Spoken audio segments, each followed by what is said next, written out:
ইদানিং গোয়েন্দা সংস্থাগুলো বেশি বাড়াবাড়ি করছে, সব দিকে কড়া নজর রাখতে হবে রবিন।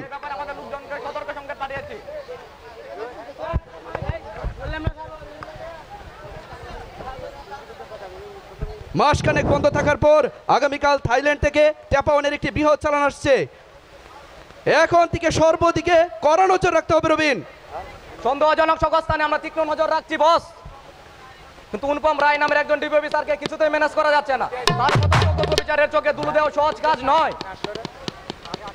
ইন্সপেক্টর অনুপম রায় ডিটেইল তথ্য আমরা পেয়েছি, তাকে ম্যানেজ করার আশা আমাদেরকে ত্যাগ করতে হবে, না হয় হিতে বিপরীত হতে পারে। শালার ঘরে পানির চার নেই, ভালো বাজার করতে ছেলে মেয়ে পায়ে হেঁটে স্কুলে যায়, ভালো বাজার করতে পারে না।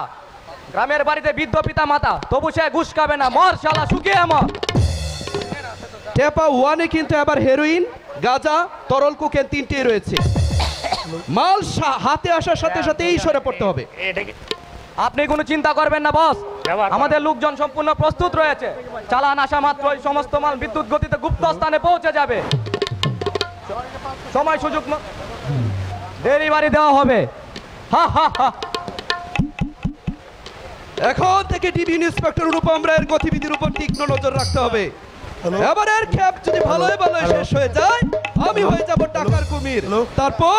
তারপর যত টাকাই লাগুক না কেন, ডিবি ইন্সপেক্টর এই অনুপম রায় আমার পথের কাঁটাকে দূর করে দেব আমার এলাকার বাইরে। হু হু হা হা হা। চার দেয়ালে নীরব কক্ষে আপন মনে একাকী অট্টহাসি, নিশ্চয়ই পরম সফলতার পূর্বাভাস। উচ্চাকাঙ্ক্ষী চ্যালেঞ্জিং পেশাদার মানুষের জীবনের প্রতিটি কাজের সঙ্গে মিশে থাকে সাফল্যের সুদৃঢ় আশাবাদ। তোমার কথা মতো চাতুরির মাধ্যমে পিতার সমস্ত সহায় সম্পদ বিক্রি করে 10 লক্ষ টাকা ব্যবসায় বিনিয়োগ করেছি। 1 মাস পার হয়ে গেল, এখন পর্যন্ত কি ব্যবসা করছি তা আমি নিজেও জানি না। বাণিজ্য এত সহজ বিষয় নয় যে তুমি অল্পতেই বুঝে যাবে, একটু ধৈর্য ধরো, সময়ে সব জানতে পারবে বন্ধু। মাস কেটে গেল, বাড়ির কোনো খোঁজ নেয়নি। জন্মদাতা পিতা মায়ের মতো ভাবি ও কলিজার টুকরা তুই কি খাচ্ছে পড়ছে তা জানতে চাইনি। ভেবেছিলাম প্রথম মাসের উপার্জন পিতার পদতলে রেখে তার পা জড়িয়ে ধরে শহরে নিয়ে আসার কাতর অনুরোধ জানাবো। এক্সপোর্ট ইম্পোর্টের ব্যবসায় মুনাফা পেতে কিছুটা সময় লাগে। সবে মাত্র বিদেশি কোম্পানিকে মাল পার্চেসের জন্য ডলার পাঠিয়েছি, মাল আসবে, তারপর বিক্রি হবে, তারপর লাভ লোকসানের হিসাব। কিন্তু আজ এই বাড়িতে পাঠানোর জন্য আমার 1010 টাকা খুবই প্রয়োজন, কিন্তু এখন তো দেওয়ার মতো কোনো টাকা আমার কাছে নেই। যেভাবেই হোক কর্জ হিসাবে আমাকে 10,000 টাকা দাও, সময় মতো কেটে নিবে। বললাম তো আমার কাছে দেওয়ার মতো কোনো টাকা নেই। তাহলে আমার 10 লক্ষ টাকা ফেরত দিয়ে দাও, ব্যবসা আমি করবো না। যখন তখন চাইলেই তো 10 লক্ষ টাকা ফেরত দেওয়া যায় না। তাছাড়া তোমার সাথে আমার অংশীদারি ব্যবসার চুক্তি নামায় সেটা স্পষ্টভাবে উল্লেখ রয়েছে।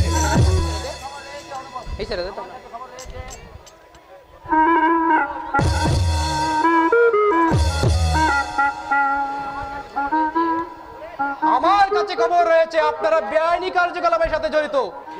বিনা অনুমতি দেখার বাড়িতে প্রবেশ কি বেআইনি নয়? আজ কিন্তু শুধু আপনাদের সতর্ক করার জন্য এসেছি। আপনার পরিচয়? Anupam Roy, inspector detective branch. আমি খুবই আনন্দিত ইন্সপেক্টর সাহেব, আপনি আমার বাড়িতে এসেছেন। কি খাবেন বলুন? আমি আপনার বাড়িতে খাওয়া দাওয়ার জন্য আসিনি। আমরা কি অন্যায় করেছি যে আপনি আমাদেরকে সতর্ক করতে এলেন? এই প্রশ্ন আমাকে না করে নিজেকে করুন, আশা করি যত উত্তর পেয়ে যাবে। আপনাকে কেউ ভুল তথ্য দিয়ে থাকবে ইন্সপেক্টর সাহেব, জানেন তো আমরা ব্যবসায়ী, এই প্রতিযোগিতামূলক মার্কেটে আমাদের শত্রুর কোনো অভাব নেই। আমি আপনাকে ফার্স্ট এবং লাস্ট ওয়ার্নিং দিয়েছি অবশ্যই, ব্যবসার নাম করে পর্দার অন্তরালে সমাজ বিরোধী কাজে লিপ্ত থেকে বাংলার যুব সমাজকে ধ্বংসের দিকে ঠেলে দেবেন না। আর যদি করেন তাহলে এই ডিবি ইন্সপেক্টর অনুপম রায়ের কবল থেকে কিছুতেই রেহাই পাবেন না। পূর্বে তুমি শরাব পান করতে, এটা আমি জানি, কিন্তু তোমার শরাব পান করার লিপ্ত ছিলে এটা আমি জানতাম না। তোমার সাথে যৌথ ব্যবসায়ী অংশীদার হয়ে আমি ভুল পথে পা বাড়াচ্ছি না তো জাফর? টাকার জন্য পুলিশ পারে না এমন কোনো কাজ নেই।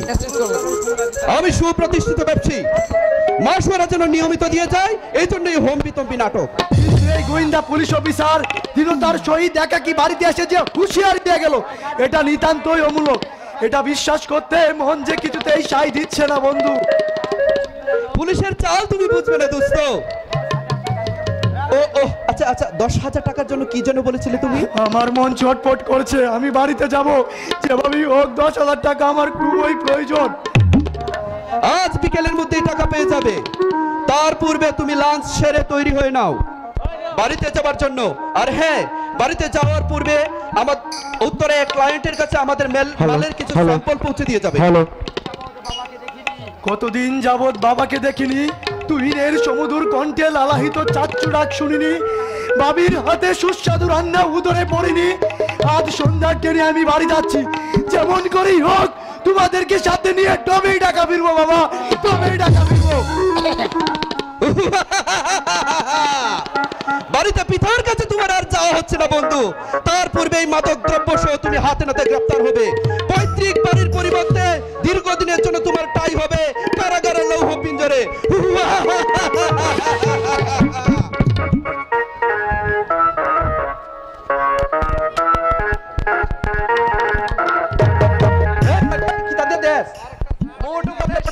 আমাকে যেভাবে ইনফর্ম করেছে সে খবর মিথ্যে না হলে জাফর তার এখানে চলে আসার কথা। জাফর কই? জাফর আশেপাশে রাস্তায় সাদা পোশাকে ডিবি পোস্ট মোতায়েন রয়েছে, তারাও তো কোনো সংবাদ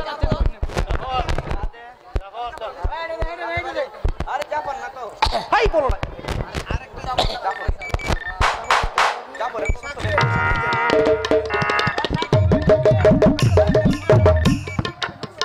হ্যালো স্যার, হ্যালো, শুনতে পাচ্ছেন স্যার?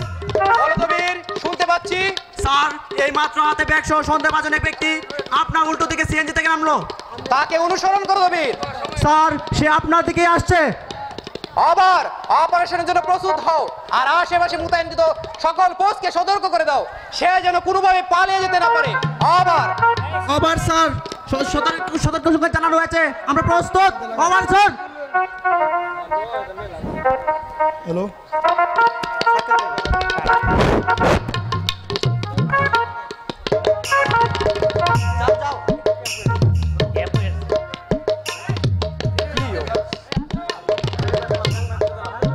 বাইকটা কই? হ্যালো হ্যালো,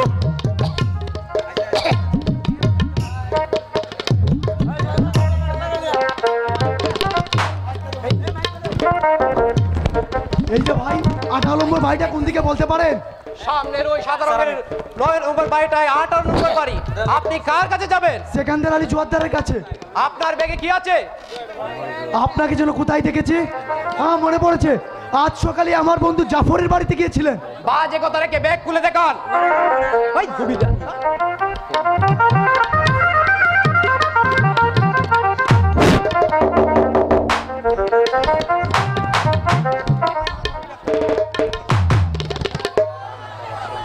ব্যাগ তল্লাশি করো তবে।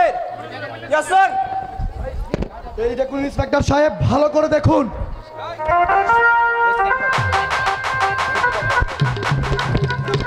Hello hello hello hello hello hello hello hello hello hello.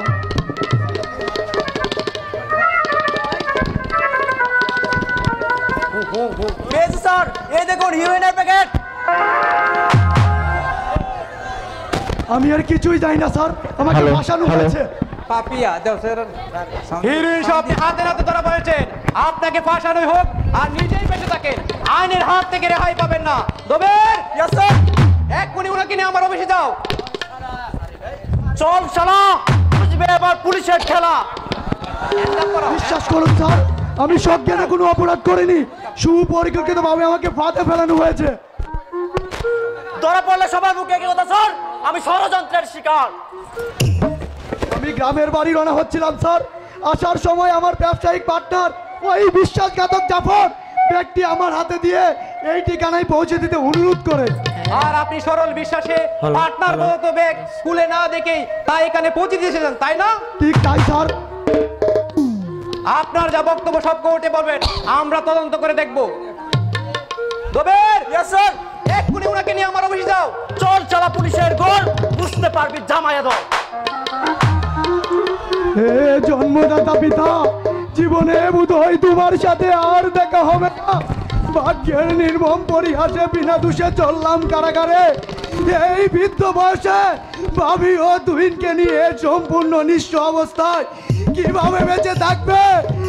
এ দুশ্চিন্তায় আমাকে ঘুরে ঘুরে খাচ্ছে। আজ 3 দিন হলো সুশীতল ছায়াযুক্ত পরিবেশ ছেড়ে শহরের কোলাহলের বস্তিতে এসেছি। সকালবেলা বৃদ্ধ শ্বশুর কাজের সন্ধানে বের হয়ে যায় আর সন্ধ্যায় ফিরে সামান্য কিছু চাল ডাল নিয়ে, তাই দিয়ে 3টি পেট কোনো রকম চালিয়ে যাচ্ছি। আমার খুব খিদে পেয়েছে মা। আর একটু সবর কর বাবা, তোর দাদা ভাই এই আসলো বলে। এখন রান্না করো, আমি ভাত খাবো। ঘরে যে চাল নেই বাবা, তোর দাদা ভাই চাল নিয়ে আসবে। বাড়িতে খিদে না থাকলেও তুমি আমাকে জোর করে খাওয়াতে মা, আর এখন খিদে পেলেও খেতে পাই না। এমন করে বলিস না রে বাপধন, এমন করে বলিস না।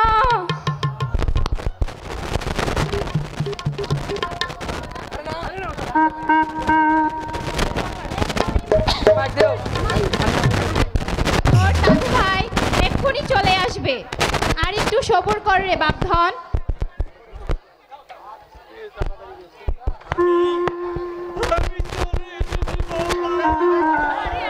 আপনার কি হয়েছে বাবা?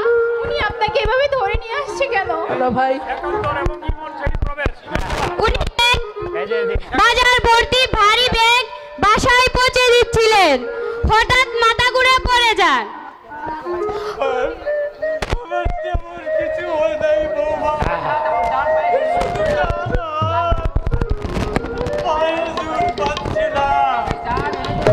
চাল এনেছো দাদা ভাই? খুব খিদে পেয়েছে। চাচার সম্ভবত মাইনাস হয়েছে, উনার ভালো চিকিৎসা দরকার। বেঁচে থাকার শেষ সম্বলটুকু তুমি বিক্রি করে, হে খোদা। কান্নাকাটি করলে তো কোনো লাভ হবে না বোন, দ্রুত চিকিৎসা করাতে হবে। খিদের জ্বালায় সকাল থেকে বাছা আমার ছটফট করছে, করে এক মুঠো চাল পর্যন্ত নেই। এই অবস্থায় চিকিৎসা কেমন করে করব বলতে পারো বোন? স্বজনদের খবর দিন, যে করে হোক টাকার ব্যবস্থা করতে হবে। স্বজন কোথায় পাবো? সেরকম হলে তো এই বৃদ্ধ বয়সে মুঠ বইতে হইতো না। উনার কি আর কেউ নেই? গোলা বড়া ধান, পুকুর বড়া মাছ, সুখের সংসার সবই ছিল, কিন্তু নিয়তির বিধানে আজ কিছুই নেই, সর্বহারা। জীবন যুদ্ধে চলবে। ক্ষুধার্ত সন্তানের মলিন মুখের দিকে সুস্থ শিশুর কথা চিন্তা করে বেঁচে থাকার জন্য আপনাকে জীবন যুদ্ধে ঝাঁপিয়ে পড়তে হবে। আমি সাধারণ এক অবলা নারী, এই ঢাকা শহরে কোথায় কাজ পাবো কিছুই জানি না। আপনার বাসায় রান্নার কাজ করার আপত্তি না থাকলে আমি তার ব্যবস্থা করে দিতে পারবো। আমি সব কাজ করতে পারি, হ্যালো চেক। দয়া করে ব্যবস্থা করে দিন। একটা তো দিয়ে যাচ্ছি, কথা হবে। কাল সকালবেলা এসে আপনাকে আমি নিয়ে যাব। সন্তান হয়ে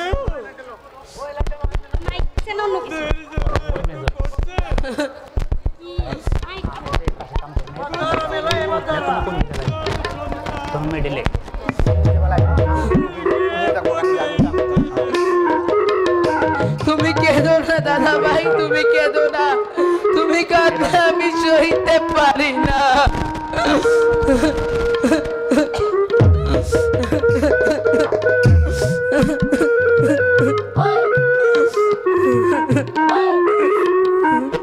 হ্যালো হ্যালো হ্যালো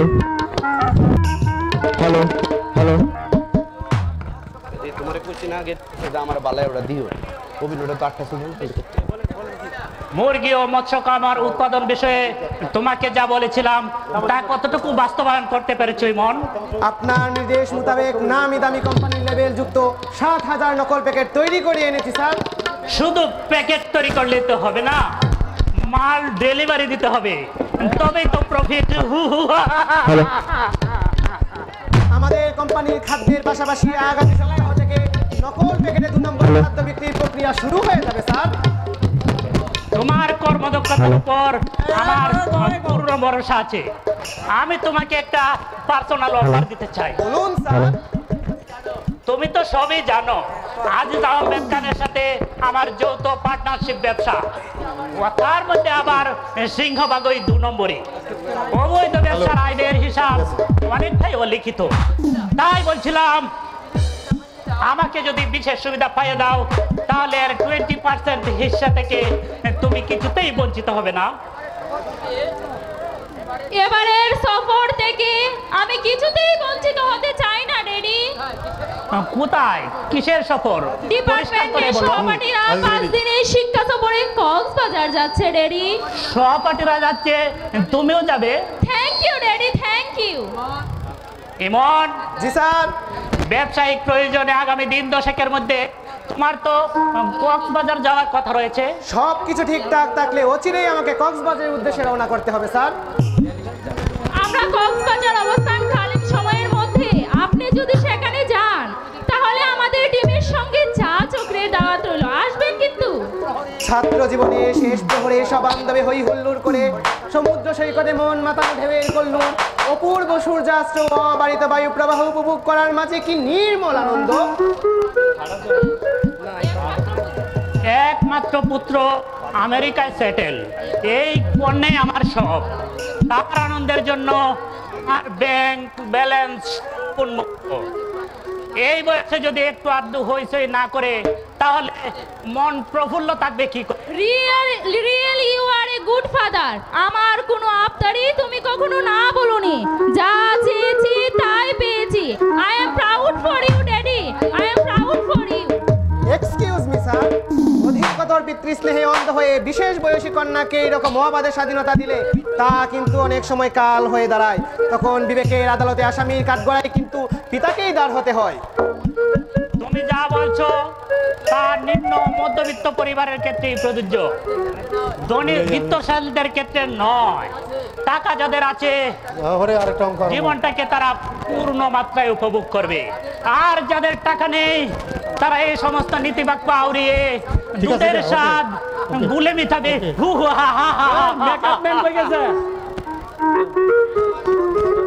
ন্যূনতম অর্থ ছাড়া জীবন যেমন অচল, অধিক অর্থও তেমন নৈতিক অধপতনের কারণ।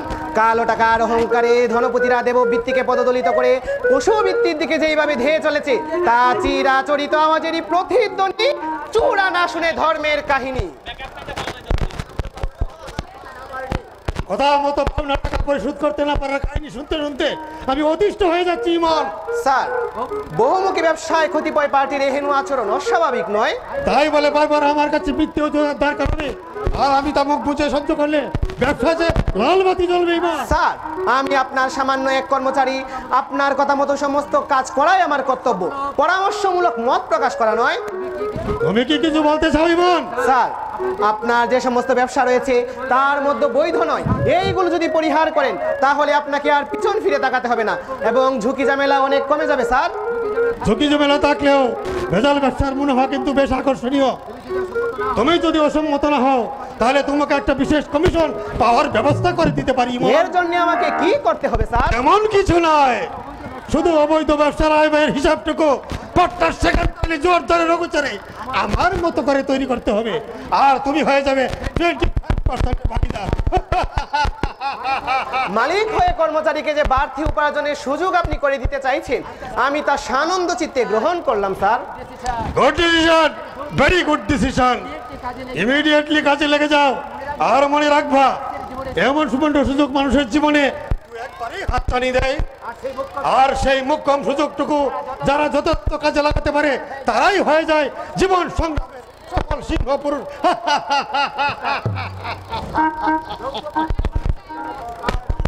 যৌথ পার্টনারশিপ ব্যবসার কি চমৎকার নমুনা।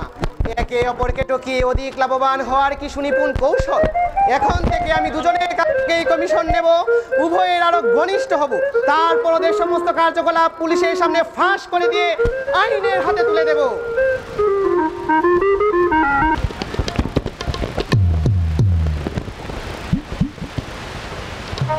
হ্যালো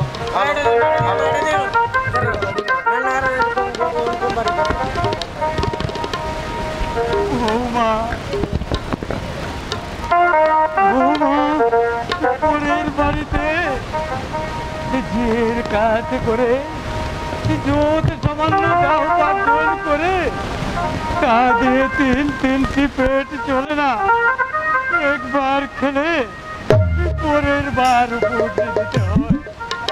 আমিও যে একটা কিছু করবো সে কত বিধাতা রুদ্ধ করে দিয়েছে।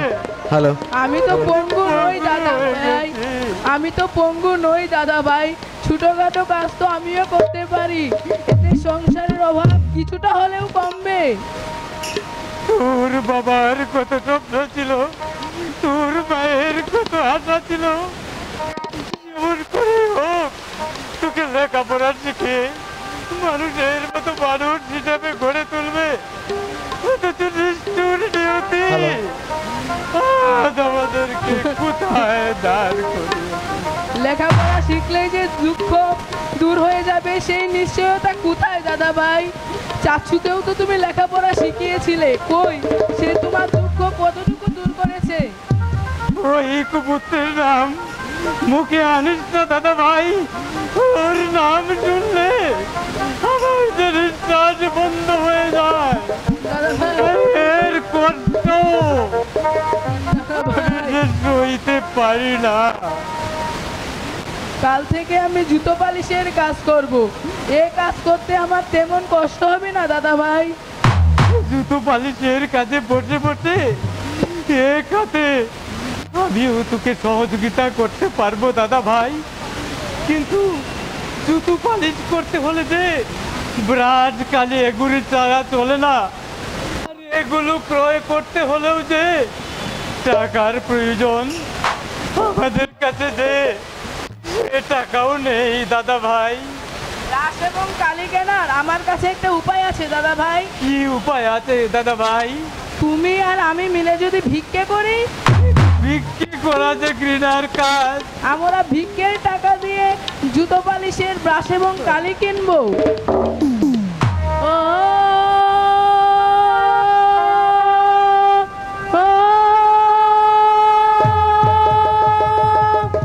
চলার পথে ব্যস্ত তোমরা, চলার পথে ব্যস্ত তোমরা, ও গো পথিক বর, চেয়ে দেখো বাগারে দুঃখের নাই যে তোর, চেয়ে দেখো বাগারে দুঃখের নাই যে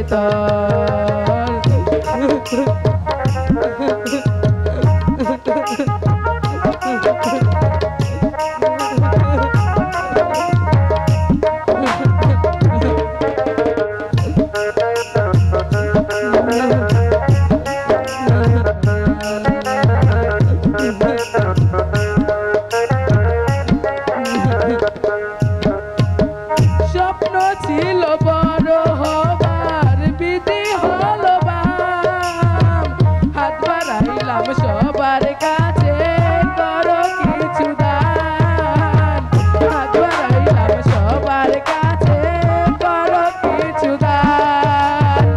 চলার পথে ব্যস্ত তোমরা, চলার পথে ব্যস্ত তোমরা,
দুদিনের উপবাসী হয়েছি কাতর। চলার পথে ব্যস্ত তোমরা, চলার পথে ব্যস্ত তোমরা, ওহ গো পথিক বর। এ ধর্মীয় বাগানে যুগের নাই যে দর, যে ধর্মীয় বাগানে যুগের নাই যে দর।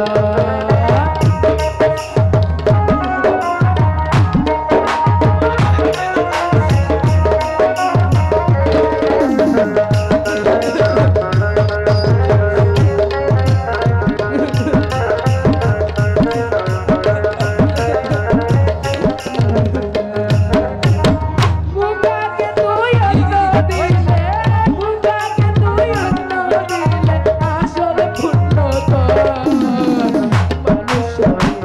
মানুষের কষ্ট করলে দূর, মানুষ হয়ে মানুষের কষ্ট করলে দূর। পরকালে খুদাই করবে, পরকালে খুদাই করবে তোমার দুঃখ দূর। চলার পথে ব্যস্ত তোমরা, ও গো পথিক বর। যে দেখো বাগানে দুঃখের নাই যে দর, যে দেখো বাগানে দুঃখের নাই যে দর, যে দেখো বাগানে দুঃখের নাই যে দর। কি বিচিত্র এই সমাজ ব্যবস্থা! আসল অপরাধী সিংহভাগে ইতিহাস বাইরে থেকে যায়, তার মধ্যে যাদেরকে পাকড়াও করা হয় তারা আইনের বিভিন্ন ফাঁক ফকর দিয়ে বেরিয়ে যায়, অথচ কত নিরপরাধী বিনা দোষে শাস্তি ভোগ করে। এই!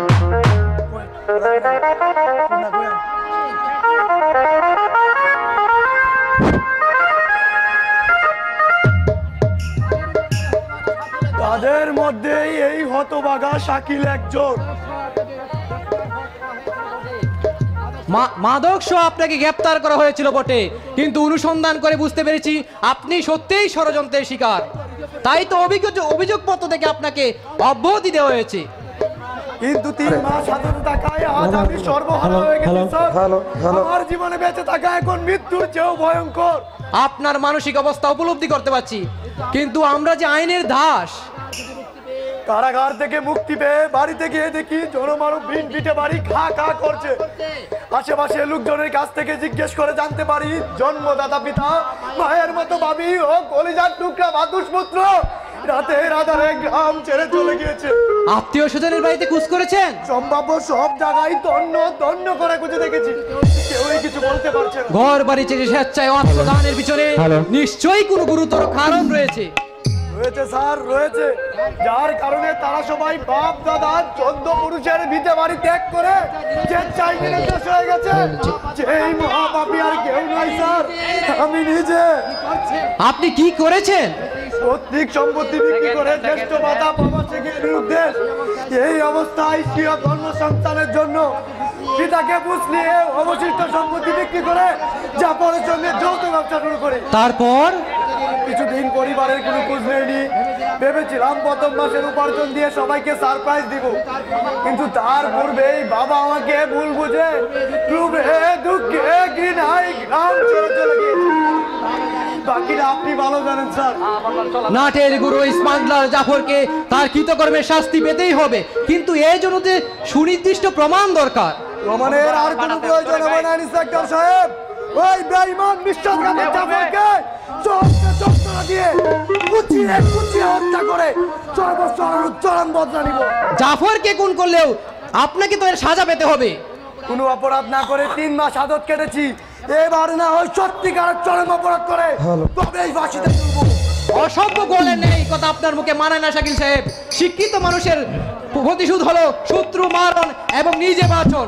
আমি আপনাকে একটা পরামর্শ দিতে চাই। কি পরামর্শ স্যার? আপনি নিজেকে লুকিয়ে ফেলুন, ছদ্মবেশ ধারণ করুন। হাতে কি লাভ? জাফর তো জেনে যাবে আমি ছাড়া পেয়ে গেছি। সে দায়িত্ব আমার। আদালতের নথিতে উল্লেখ থাকবে আপনার মাদক পাচারে দেয় আপনার 10 বছরের সশ্রম করানো হয়েছে। ছদ্মবেশ ধারণ করলে কোন স্বার্থ হাসিল হবে স্যার? সব স্বার্থই হাসিল হবে। একটু বুঝিয়ে বলুন। এক, জাফরের সমাজ বিরোধী কর্মকাণ্ড ও কি হাল হয়ে হাতে নাতে ধরিয়ে দিতে পারবেন। আর আপনার বিনিয়োগিত মূলধন লাভে আসলে ফিরিয়ে দেওয়ার দায়িত্ব আমার। 2 আপনজনদেরকে খুঁজে বের করতেও অনেকটা সহজ হয়ে যাবে। 3 পছন্দের কেউ থাকলে তাকেও পরখ করতে পারবেন। গোয়েন্দা পুলিশ হিসাবে আপনার পরামর্শের মধ্যে আমি আবার নতুন করে বেঁচে থাকার আশার আলো দেখতে পারছি। এই মুহূর্তে থেকে নিজের বাহ্যিক রূপ পরিবর্তন করে 14 বেশ ধারণ করতে পারছি। আপনি দোয়া করবেন স্যার, আপনার নির্দেশনা যাতে আমি অক্ষরে পালন করতে পারি। ভূতপূর্ব ফরাসি সম্রাট নেপোলিয়ন বোনাপার্টের অমুক বাণী হলো, একাগ্র চিত্রে চেষ্টা করলে দুনিয়াতে কোনো কিছুই অসম্ভব নয়। প্রত্যেক মানুষের অন্তরে এই বাণী লালিত হলে কারো জীবনে পরাজয়ের বেদনা স্থায়ী হতে পারে না, স্থায়ী হতে পারে না। বাদে পড়ে একাধারে 6 দিন 6 রাত দুঃসহ সমুদ্র যাত্রার পর মালয়েশিয়ার উপকূলে পৌঁছানোর সঙ্গে সঙ্গে অবৈধ অনুপ্রবেশের দায়ে আমাদের 7 জনকে গ্রেপ্তার করা হয়। 6 মাসের জন্য কারাগারে পাঠিয়ে দেওয়া হয়।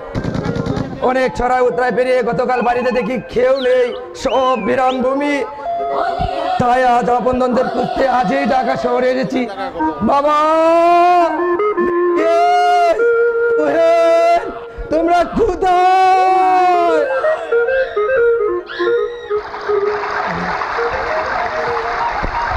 এই ভর দুপুরে ঢাকা শহর একাধারে রাস্তায় নাম ধরে ডাকছো, তুমি আবার কোন ধরনের ফেরিওয়ালা? আমি ফেরিওয়ালা নই। তাহলে তুমি কে? কেনই বাঁচা চাচ্ছ? আমি আমার স্ত্রী পুত্র পিতাকে খুঁজে বেড়াচ্ছি। এই যুগে এমন ভাবে কেউ কাউকে খুঁজে না, প্রয়োজন হলে মোবাইল ফোনে খবর নেই। আপনার চলাফেরা এবং লেবাস দুটোই সন্দেহজনক। নিশ্চয়ই আপনি কোনো গুপ্তচর। আমাদের গতিবিধির উপর নজর রাখছিলেন কেন বলুন? বিশ্বাস করুন, আমি কোনো গুপ্তচর নই, আর আপনাদেরকেও আমি চিনি না। সত্য করে বলো, তুমি আসলে কে? আমি সর্বহারা এক পথিক, হারিয়ে যাওয়া স্বজনদের খুঁজছি। তাদের মোবাইল নাম্বার বলুন। তাদের তো কোনো মোবাইল ফোন নেই। মিথ্যা কথা বল, ও সবই মিথ্যা বলছে। তুমি কি আমাদের প্রতিপক্ষের চোর নাকি গোয়েন্দা সংস্থার লোক? সত্য করে বলো। বলছি তো আমি এরকম কেউ নই, আমি সাধারণ পথিক। শুধু কথাই ছিঁড়ে বিছবে না রবেন। ঘানি গাছ থেকে তেল কিভাবে বের করতে হয় সেটা তুমি ভালো করেই জানো। এখনো সময় আছে, সত্য কথা বলো, তাহলে আজ তোকে মেরেই ফেলবো। মিথ্যা কথা আমি বলিনি। বাঁচাও বাঁচাও, সন্ত্রাসী আমাকে মেরে ফেললো, বাঁচাও বাঁচাও বাঁচাও। Hello hello hello. সর্বনাশ, লোকটা তো মারে চোটে অজ্ঞান হয়ে গেছে। দাদা, লোকটাকে হাসপাতালে নিতে হবে। এই যে ভাই শুনছেন?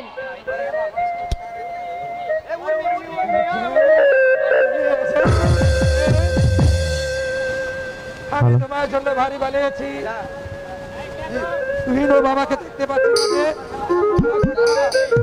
সবাইকে নিয়ে আসো ওই মালয়েশিয়ার বাড়িতে। মস্তিষ্ক আঘাতজনিত কারণে উনি কি পাগল হয়ে গেছে? বাবা দেখো, মালয়েশিয়া থেকে আমি কত উনার মনে হয় মাথা খারাপই হয়ে গেছে। এখন থেকে মন দিয়ে লেখাপড়া করবে। আচ্ছা, তোর কি কাজ আছে কোনো? এই দেখো তোমার জন্য কত এনেছি। লোকটা তার স্ত্রী, সন্তান, পিতা ও মালয়েশিয়ার কথা বারবার বলে যাচ্ছেন কেন? তবে কি উনি শাকিলের জ্যেষ্ঠ ভ্রাতা? আপনার বাড়ি কোথায়? আমার বাড়ি আরে ওই থানাদের দেশে। বিলকিস আমার জন্য ভাত রান্না করছে, তুমি যাবে আমাদের বাড়িতে। বিলকিস খুব যত্ন করে তোমাকে খাওয়াবে। বিলকিস আপনার কি হয়? ও তুমি জানো না বুঝি? বিলকিস আমার বউ, সে খুব ভালো রান্না করে। ওই দেখো সে আমায় ডাকছে, আমি আসছি বিলকিস, আমি আসছি। উনি বোধহয় মালয়েশিয়ায় নিরুদ্দেশ হয়ে যাওয়া শাকিলের জ্যেষ্ঠ ভ্রাতা। কিন্তু হঠাৎ করে শাকিল কোথাও উধাও হয়ে গেল। যাবত 3 মাস যাবত ধরে শাকিলের কোনো হুদিস নেই। যেমন সন্তান আমাকে পেতেই হবে। আমি যে তাকে সত্যিই ভালোবাসি।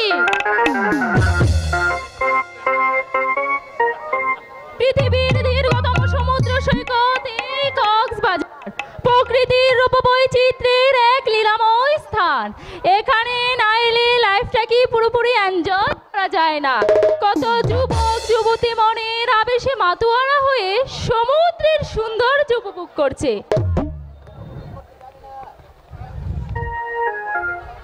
জীবনকে যারা উপভোগ করতে পারে না তাদের জীবনই বৃথা। চেনা চেনা মনে হলেও আপনাকে ঠিক চিনতে পারছি না। প্লিজ আপনার পরিচয়। আমি যাইনি। খুব ভালো করেছো। তুমি চলে গেলে সমুদ্রের এই সারিবদ্ধ উন্মত ঢেউয়ের দুলা সুরবে বহমান শিহরণ জাগানো এই সমীরণে তোমার একান্ত সান্নিধ্য পেতে আমি অবশ্যই পারতাম না। চলুন জাফর ভাই, ওই দিকে ঝর্ণার ধারে কোথাও গিয়ে বসি। নিজম দ্বীপ হতে তোমার সহযাত্রীরা ফিরতে অনেক দেরি হবে।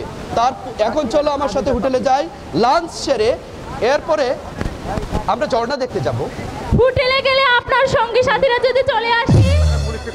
সঙ্গী সাথী নিয়ে আমি এখানে আসিনি উর্মি, আমি একাই এসেছি। চলো তো আমার সাথে, আমরা দুজন লাঞ্চে যাই। ওকে চলুন।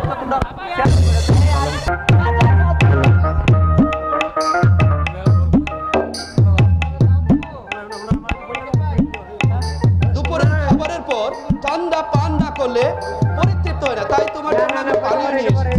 এই নাও, তুমি পান করো।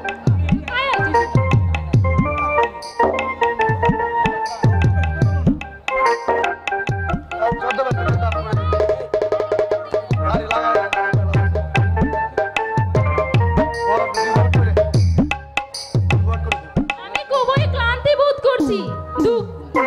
দু চোখে ঘুমের পাতা বুঝে দু চোখের পাতা বুঝে আসছে। কিছুই শুনতে পাচ্ছি না জাফর ভাই।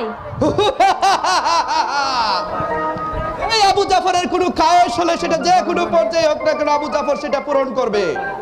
তোমার ঘুমের তোমার স্পিডের বোতলে আমি অজ্ঞান হবার ঔষধ মিশিয়ে দিয়েছি। আমার কি হয়েছে জাফর ভাই? আপনার কোনো কথাই যে আমি আর শুনতে পাচ্ছি না। এখন শুধু কথা শুনতে পাচ্ছ না, আর 15 মিনিট পর তুমি পুরোপুরি অজ্ঞান হয়ে যাবে। 2 ঘন্টা পর্যন্ত তোমার কোনো হুঁশ থাকবে না। আর এই 2 ঘন্টা হবে শুধুই আমার। চলো ডার্লিং, ব্যাকরুমে যাই।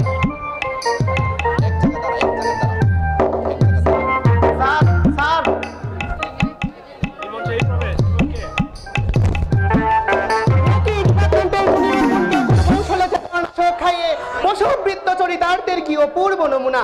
ধিক তোমাকে শতধিক। এই বয়সে সবান্ধবে সমুদ্র সৈকত দেখতে আসলে এরকম কিছু একটা হয়েই থাকে, এটা কোনো প্রবলেম নয়। তোমার কি সমস্যা রে পাষণ্ড? একবারও কি ভেবে দেখেছিস তোর এই পশুসুলভ বিকৃত কুপ্রবৃত্তির শিকারে পরিণত অসহায় ললনার মৃত্যু পর্যন্ত হয়ে যেতে পারে? তাতে অসুবিধা নেই, কিছু টাকা চিটিয়ে সমুদ্রে ফেলে দেব। পত্রিকার খবরের শিরোনাম হবে বিশ্ববিদ্যালয়ের ছাত্রীর সমুদ্রে বেড়াতে এসে সমুদ্রে সলিল সমাধি হয়েছে। যাকে সে কথা, তুমি এখানে কি জন্য এসেছো তাই বলো। টাকা চাই না ওর বাঘ চাই? তুমি যা চাও আমি তাই দেব। মুখ সামলে কথা বল রে শয়তান, না হলে তোকে লাশ বানিয়ে এই সমুদ্রে নিক্ষেপ করব। আর খবরের কাগজে শিরোনাম হবে মাদক পাচারকারীর সমুদ্রে রহস্যজনক মৃত্যু। ইমন সাহেব, আপনি এখানে? হ্যালো, ওরা তাহলে পরিচিত, আর আমার বাড়াবাতে চাই। আপনি এখন কোনো কথা বলবেন না ম্যাডাম, আপনি অসুস্থ, আপনাকে নিয়ে হাসপাতালে যেতে হবে।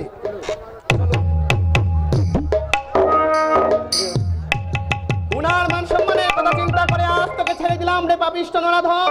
আমি তোকে হুঁশিয়ার করে দিতে চাই, যে কাজের জন্য তুই এই কক্সবাজার এসেছিস সেই স্মাগলিং এর কাজের মতোই নিজেকে সীমাবদ্ধ রাখ। নারী উৎপীড়নের দিকে আর কখনো যদি হাত বাড়াস তাহলে তোর সেই হাত কেটে সিঙ্গালকে দিয়ে ভক্ষণ করাবো।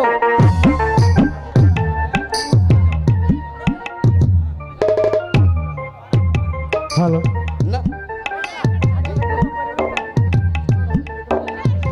আমি চোরা কারবারি স্মাগলার, এই কথাটা ইমন নামে লোকটা জানলো কিভাবে? ও কি কোনো গোয়েন্দা সংস্থার লোক নাকি আমার প্রতিপক্ষের চোর? না না রে জাফর, না, তোমাকে আরো বেশি সাবধান হতে হবে, আরো বেশি সাবধান হতে হবে, আরো বেশি সাবধান হতে হবে। ব্যবসাকে রিস্ক কন্ট্রোলে রাখতে হলে আমার কর্মপরিধি আরো বৃদ্ধি করতে হবে। তাই তো আরেকটি গাড়ি ক্রয় করেছি এবং গতকাল ড্রাইভার আবশ্যক বিজ্ঞপ্তিও দিয়েছি। গতকালে আমি তোমাকে বলে দিয়েছি ড্যাড, আজ আমি শাকিলের গ্রামের বাড়িতে যাব। হ্যাঁ তাই যাও, ওর বছরের জমিনে ওর বংশ খানদান দেখে এসো, আর ছেলেটাকে একদিন বাসায় নিয়ে এসো, আমি ওর সঙ্গে কথা বলবো। কিন্তু ড্রাইভার যে এখনো এলো না, দূরের রাস্তা, সকাল সকাল রওনা দিতে হবে। গতকালে ফোন করে বলেছে ওর ছেলের পেটে ব্যথা, আজ আসতে খানিকটা বিলম্ব হবে। ছেলেকে ডাক্তার দেখানো নাকি অত্যন্ত জরুরি।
জরুরি ড্রাইভার আবশ্যক বিজ্ঞাপন থেকে আমি এসেছি স্যার। চেহারা ছবি দেখে তো মনে হচ্ছে পুরনো ড্রাইভার। তোমার নাম কি? আব্দুল করিম। ছবি ড্রাইভারটা ভোটার আইডি কার্ড নিয়ে এসেছে তো? জি স্যার, নিয়ে এসেছি, এই দেখুন।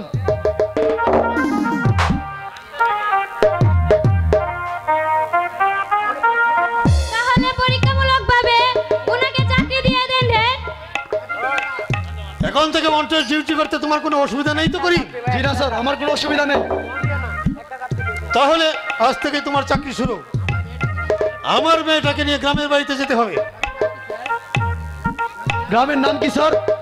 ময়মনসিংহ জেলায় পাতাকান্দি গ্রাম, আপনি চিনেন তো? পথচারীদের কাছ থেকে জিজ্ঞেস করে চিনে নিব। এই শব্দ রালিমাল বেবাক চিনে কেতেন হুজ গরম লাগতো না। তুমি কি পাতাকান্দি গ্রাম ছিল শব্দর? যে মামুজি আমার বাড়ি থেকে মুডে 3 মাইল হুবে পাতাকান্দি গাঁও। কোমর এভাবে বয়ে বেঁধেছিস কেন? কি আমি হতাশের রোগী মামুজি, ঘন ঘন কাশ উঠে শহরে বাড়িতে তো যে কোনো জায়গায় কাশ ফেলান যাইতো না, কাশ ফেলানোর লাগে মাথা গেলায় এই বুদ্ধি বের করছি মামুজি। বুদ্ধিটা কেমন হলো মামুজি? আপনি সব সময় গরম পানি দিয়ে রাখেন কেন শব্দর ভাই? এই শীতের সময় হাতের মধ্যে খালি হবে হাতলে হাও ডাইয়া হয়ে যায়, আর ডাইয়া লাগলে আমার কাশ বাইরে যায়। এভাবে হেঁটে হেঁটে গুল দিয়ে বারবার দাঁত মাজতে তোমাকে নিষেধ করেছি শব্দর। কিটা করবাম মামুজি? আমার দাঁতে বেমার আছে, রিম রিম করে, বিষ বেদনা করে, একটু হরে হরে দাঁতর গুড়ির গুল লাগাইলে এই বেমারটা তাহে না। গলায় ঝুলানো এই নোংরা কাঠি দিয়ে দাঁত কিলাল করলে দাঁতে তো ইনফেকশন হয়ে যাবে। মাছ গোস্ত হান গোয়া দেড়াই গাই খিলাইল আমার করণ লাগবই। বাঁশের খিলাইল ভাঙ্গা যায়, আর ও তো বাঁশের হলি রাহ আমার পক্ষে খুব ঝামেলা। এই ডেদে খুব দুই তো সকল বেলায় ছাতে তাহে। গান্ধী অনেক জোর তাড়াতাড়ি যাত্রা করে উত্তম। আজ কিন্তু নিজের বাড়িতে তুমি জানো সর্দার, সব সময় পাপিয়ার সঙ্গে সঙ্গে থাকবে।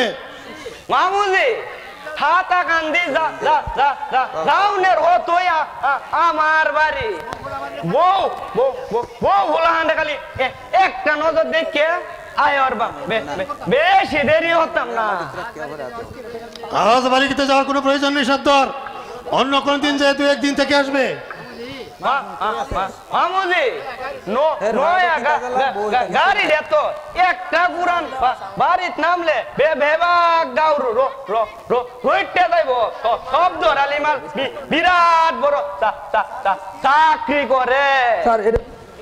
ঠিক আছে, আপনি বাড়িতে যাবেন, এখন তাড়াতাড়ি তৈরি হয়ে নিন, এখনই আমরা যাত্রা করব। চলো সবাই। শব্দ রালি রেডি কালি কাঠ পেলনের বয়মটা আর ঠিক আছে, চলো সবাই, চলো সবাই।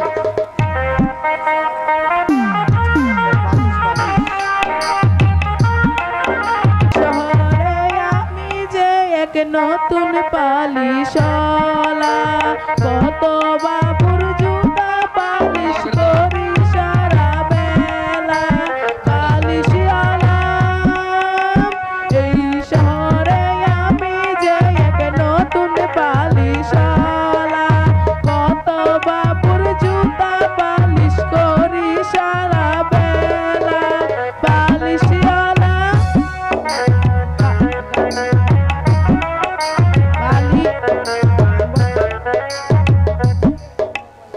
পালিশ পালিশ জুতা পালিশ লাগবে, ভালো পালিশ। হায় রে গোপাল, এই বয়সে যার স্কুলের পড়াশোনা নিয়ে ব্যস্ত থাকার কথা, সে কিনা দুপুটু ভাতের জন্য এই পঙ্গু পিতামহকে সঙ্গে করে আজ পালিশওয়ালা। তুমি এভাবে হাউতাস করলে কেউ আমাদের দিয়ে পালিশ করাবে না দাদা ভাই, বরং 2-1 টাকা ভিক্ষে দেবে। তুই ঠিকই বলেছিস দাদা ভাই, তুই ঠিকই বলেছিস। Polish hello polish polish polish হবে পালিশ।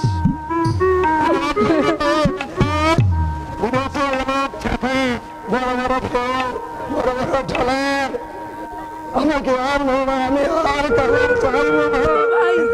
দাদা ভাই ভয় পাচ্ছে দাদা ভাই, ও কারো না কারো ভাই, কারো পুত্র, হয়তো কারো পিতা।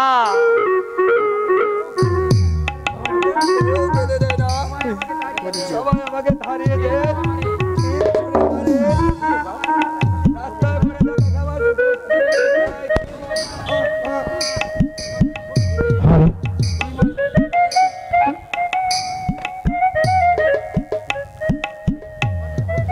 তোমার বুঝি খুব খিদে, মুড়ি খাবে? খাই।